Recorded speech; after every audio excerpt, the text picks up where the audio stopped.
Greetings and welcome to the Anchored Man here at CITAM Church Online. Always a joy to have you.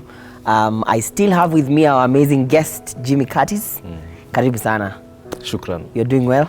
Doing well, you? I'm okay. They say what you don't know won't hurt you. Yeah. And a lot of us use that line in relationships to hide truth, to not say things that will hurt. Is it true? Does it make sense? I think it's the same phrase said in other words, that ignorance is bliss. I think it's along the same lines. Yes, yes. I think that is, nothing can be further from the truth. Okay. All right? Yeah. What you don't know can definitely hurt you. All right. I mean, even if you look at it from a natural perspective, whereby you have a certain sickness, the fact that you don't know you're sick doesn't mean you will not suffer the consequences. You know, your body will react, you know, you start feeling certain symptoms. Yeah, it's just a matter of time. Okay. Then when you go to the hospital, you are told, you have this virus. All right? So the virus didn't come when you went to the hospital, when you became aware. It has always been there, you know? So I think even in the context of relationship, yes, to say that what you don't know doesn't hurt you is very, very untrue. The idea that I usually have of marriage, the analogy is that marriage is like an environment, and this environment is alive. Okay. It has a consciousness, Okay. all right? So the two people in the environment can be hiding things from each other, but the marriage itself is aware of what's going on. I see. All right? Because you see, marriage as an institution is supposed to be fueled or guided by certain principles. All right? An example, a principle of, we can say something like sacrifice. Okay. When we sacrifice for each other, it builds the marriage.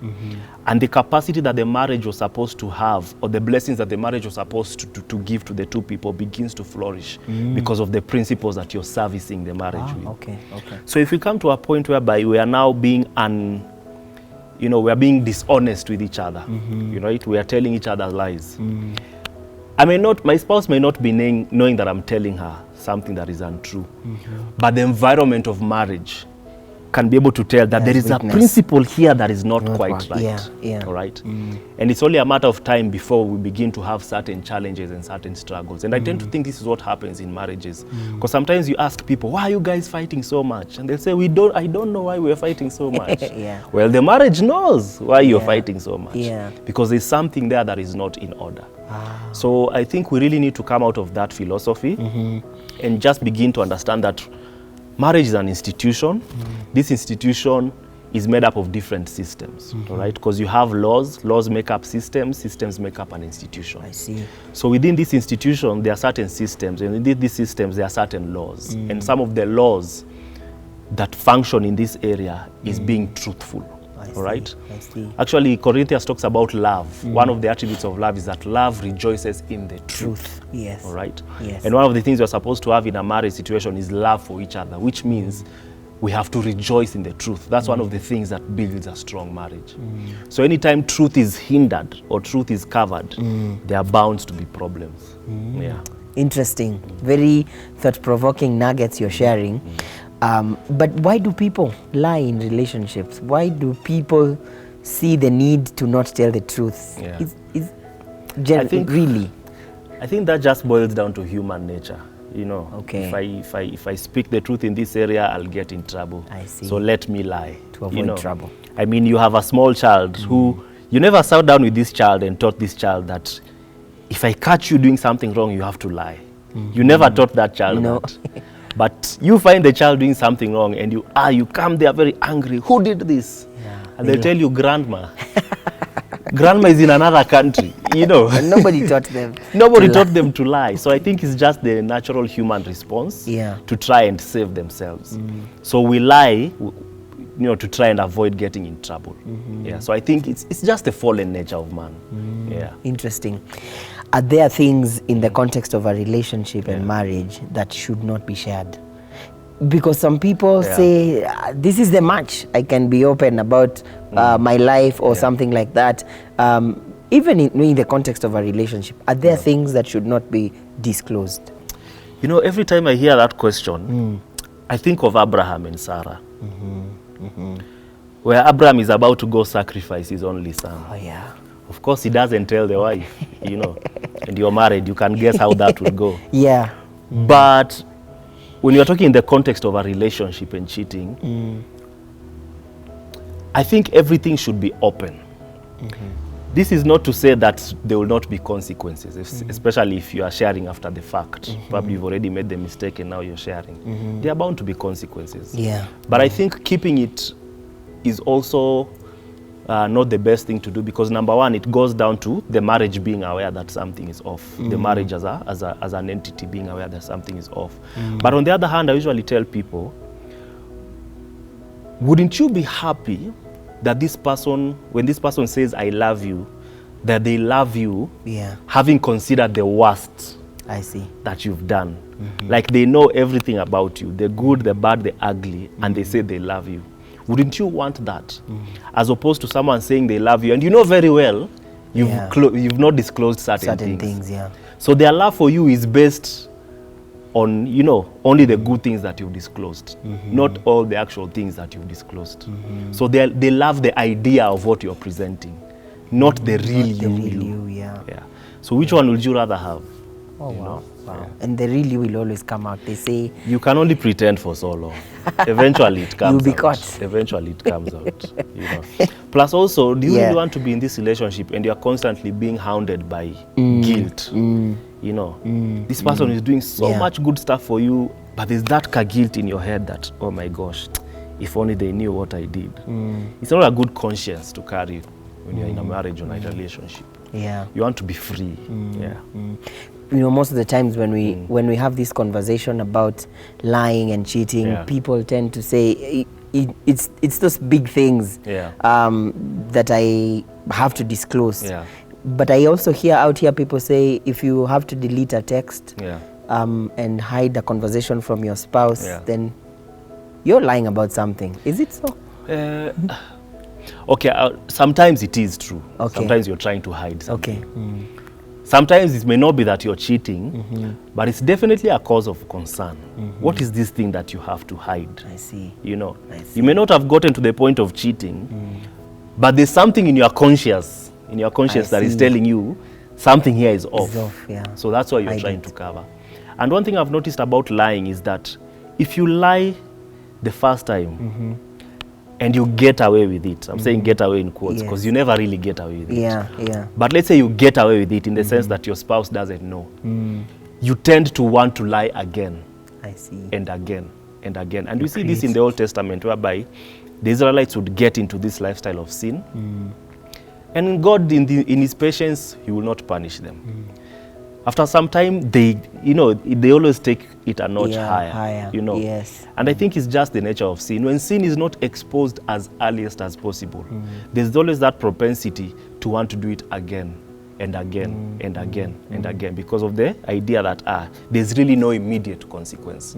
So by the time you're addressing the issue, it is so big, you know, the repercussions of dealing with it is so big, it didn't have to get there the first time. So for me, I would say, even as small as it is, the fact that you feel in your conscience that this is something you need to hide, expose it at that moment. Okay. Of course, I think also the thing here is wisdom. How you expose it will definitely matter. If you know your wife is the kind of person who is reactive, you'll probably have to find a very wise way of doing it. For example, for me, I know my wife is, you know, and she's seated there, she's watching me. If someone offends me, and I tell my wife about it, she'll be 10 times offended with that person. You know, if someone has made me really, really happy, and I tell her, hey, this person has really blessed me, she'll be 10 times excited about it. So with my wife, with such a thing, sometimes I'm very careful to share with her if someone has offended me, because I know she'll have a bad day because of this person who has offended me in that way. You know. So in the context of cheating, for example, so let's say I get a text and I come and say, hey babe, you see this girl is, you know, telling me such things. She'll be 10 times you know, more pissed with that kind of situation. So there has to be wisdom in how I do it, you know. So I'll just come and say, I'll just find a way. So nothing has happened, but, just have a look at what's going on here. Because I don't want her to be reactive, I don't want her to hate that person, because this person is trying to break boundaries here. Yeah. Yeah, but she's also very graceful. She's passionate. Awesome. But she's graceful. We need to have her on the show. Yeah. One of these days. She needs to come. She needs to come. Yeah. That's amazing. Yeah. So toxic masculinists, if I would call them such, they say, if you have to keep showing your conversations, umekaliwa. Is that the case? Hi. Okay, I think the context matters. Okay. You see, if I'm going to my wife to show her a conversation, someone is chatting with me inappropriately. Yes. I'm doing it because I choose to do it. Yeah. I value my relationship with her. So I'm coming and telling her, hey, Ebu, see what's going on here. She's not coerced me. She's not manipulated me. She's not given me ultimatums that if you don't show me, this will happen. I'm doing it because I value what is between us. Awesome. So I'm doing it from that perspective. But if I have to come to, hey, Ebu, see, I just wanted you to see because, I'm afraid. There's an element of fear. There's an element of fear. There could be a problem there. Okay. There's an element of, if she finds out, she'll react and blah, blah, blah. There is a problem. I see. So what I've come to learn about toxic masculinists, as you've called them, is that they are reacting to, real things. All right? They have gone through experiences that are legit. Some of them have been wounded. But it's the wisdom of how they are reacting that is kind of toxic. So I always go back to, why is this person saying this thing? What did they experience with whichever woman it was that made them become so harsh when it comes to such issues? So with toxic masculinists, I usually say most of them, a lot of them, have either, gone through the hands of a wrong woman, they've been wounded in one way or another. So they are reacting. And because probably they've not healed very well, so their reaction is not coming from a place of sobriety. See that. So that's what I would say. Interesting. We've been told a lot of things. Oh, how can you buy your wife's flowers? Oh, you guys are so romantic. How can you cook for your wife? Oh, mekaliwa, really. And for me, that's laughable. Because I know there is no day my wife has ever coerced me to do these things. It's a choice. I do these things because I love her. It's a choice. Awesome. But probably the person talking like this, probably they used to do those things and then that woman became unloyal. Yeah. So for them, they pinched their own ears and they said, I will never do this again. I see. So any man who does that reminds them of that time that they used to be, Yeah, and there's pain to that. Interesting. As you say that, you remind me, there's a time where my wife found out something from someone else, which I should have been the one who should have disclosed it. And we had a difficult conversation, and she said to me that honesty is telling the truth when you're asked, but transparency is saying it even when you've not been asked. Wow. So when you were answering, I remembered that, and I said, transparency. You say it even when you've not been asked, and I think that's a mark of strength for a man. That's deep, man. That's deep. Nilifungwa. I love that. Yes. Amazing. Thank you for this conversation. I don't know if you have a parting shot. If there's someone who's listening to us and he's really struggling, I think like he feels probably I'm a chronic liar in relationships, even at work, or just with people. When I'm asked where I am, niko tu hapa kwa kona. Mimi huyu. Is there a way this person can begin to start to live a life of transparency and honesty? So for me, I would say one of the marks of a true man is the ability to speak the truth. Okay. I've always been fascinated by Jesus because Jesus had, we all agree Jesus is a man of authority. Yep. If you see how he was going around doing his ministry, he had authority. True. But Jesus never really had titles. He was never given, he didn't go through the schools of the Sanhedrin and all that and given the title of this kind of person. So as far as the society was concerned, he didn't really have titles, according to the human way of giving it. But he had authority. And there's a time he goes to preach and the people say, hey, who is this person? He seems to be speaking with so much authority, even more authority than the scribes, right? Now, the scribes are people who are learned, they're educated. But they found Jesus to have so much authority than these people.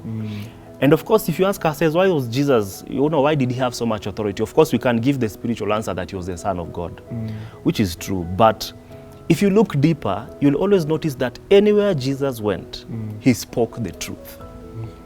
And I think truth as a spirit has an essence of authority. That's right. If you commit yourself to be a person of truth, there's an authority it gives you spiritually. Yes. You carry an aura of authority around you when you dedicate yourself to be a person who speaks the truth. So I think as men, this is something we need to practice. And I've come to learn with the things of the Spirit, there's no magical prayer you'll make and the next morning you wake up and you figure this thing out. Yeah. You have to practice it. So just practice telling the truth, especially when it is not convenient. Oh, yeah.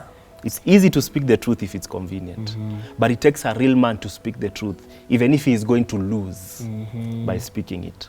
So you might lose something, but you retain your nature and your essence as a man of authority. Awesome. Yeah. That's amazing. Great nuggets. Thank you again for sharing all that wisdom with us. And I know the anchored men are benefiting. Please tell us on the comment section how this is impacting you. If you have questions for Curtis, then you can also follow him up on the social media platforms that were mentioned earlier. And please share this video far and wide to your friends, your boyfriends, for the girls that are eavesdropping, and just let's make sure everybody gets to hear this important information and wisdom that's being shared. Again, thanks for watching The Anchored Man. God bless you, and Merry Christmas from us. Asante. Enjoy the festive season. Yeah. Absolutely.